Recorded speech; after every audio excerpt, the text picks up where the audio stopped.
Okay, Daniel is the last speaker for the prop side. That's all, guys.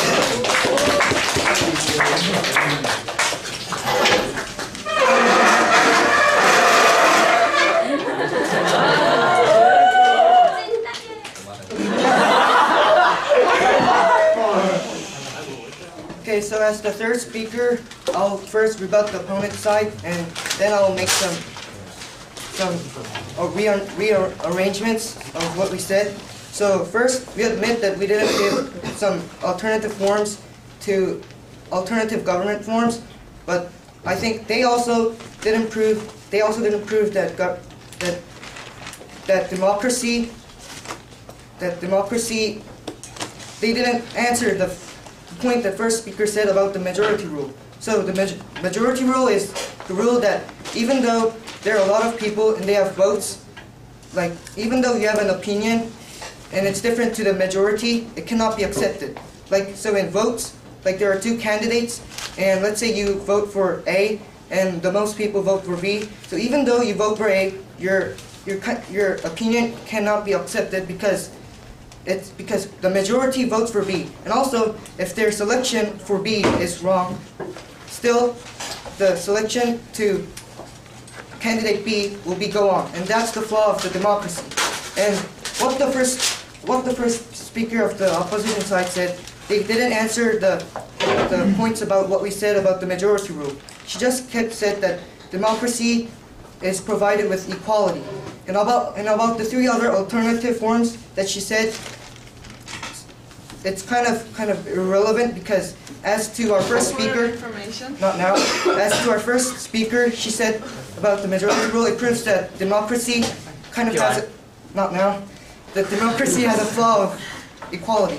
So among the three government forms, including democracy, that every form lacks with equality.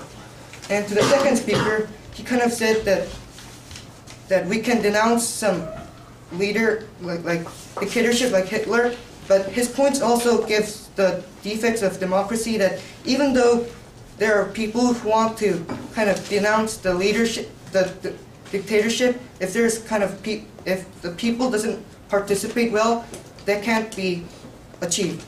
So, yes, that is not a problem with democracy. That is the problem of the people in democracy. But the problem in democracy is that people tend not to participate, because, like, as you have read in Tipping Point, there's the bystander problem.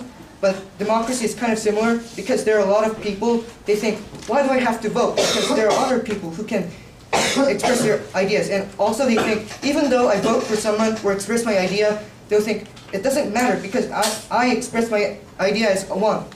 So to continue,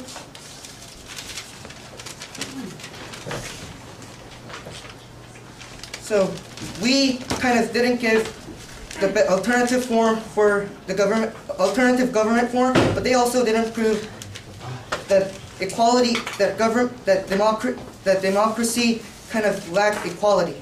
So now I'll quickly summarize our main arguments. So first of all, democracy oppresses the minority. So as I said before, it's kind of related to the majority rule, that always the majority takes always the advantages of their opinions, even though it may be wrong and not valid. And recalling the examples from the first speaker, there's the Sweden, like it's known as the model of democracy, but there's still kind of discrimination, as she said.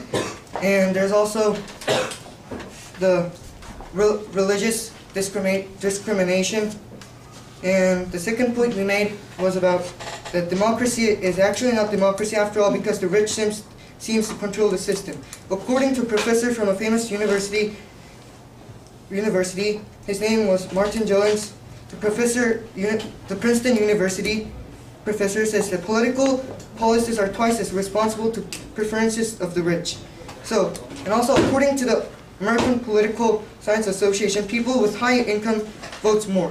So therefore, and overall, this means that democracy is nothing different from other kind of forms that seem that what they have said.